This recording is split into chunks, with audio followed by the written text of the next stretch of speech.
అనకాపల్లి జిల్లాలో అంతర్జాతీయ డ్రగ్స్ ముఠా గుట్టురట్టయింది. పరవాడ లంకెలపాలెంలో గంజాయి తరలిస్తున్న 5 డ్రగ్స్ స్మగ్లర్లను పోలీసులు అరెస్ట్ చేశారు. నిందితుల నుంచి 1,06,00,000 రూపాయల నగదు, 233 కేజీల గంజాయి స్వాధీనం చేసుకున్నారు.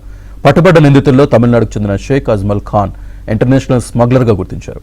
శ్రీలంకలో 2022లో అరెస్టై 3 ఏళ్లు జైలు శిక్ష అనుభవించాడని పోలీసులు తెలిపారు.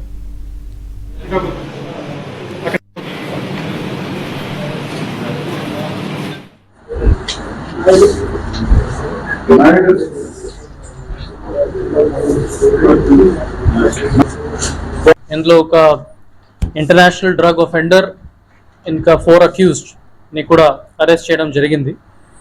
ఈ కేసు మనం నిన్న పట్టుకున్నాము. Total 5 accused have been arrested. 213 kgs of ganja మనకి స్విఫ్ట్ డిజైర్ కార్లోనే దొరికింది. ఇంకా ఒక బైక్ కూడా విచ్ ఇస్ పైలటింగ్ వెహికల్ అది కూడా సీజ్ చేయడం జరిగింది.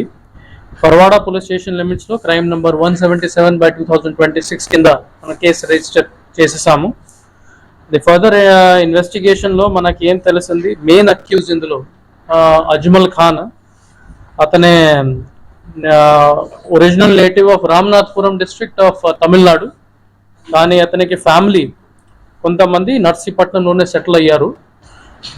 అతనే 2022లో ఒక శ్రీలంక కంట్రీలోనే ఒక డ్రగ్స్ కేసులోనే అరెస్ట్ అయ్యారు.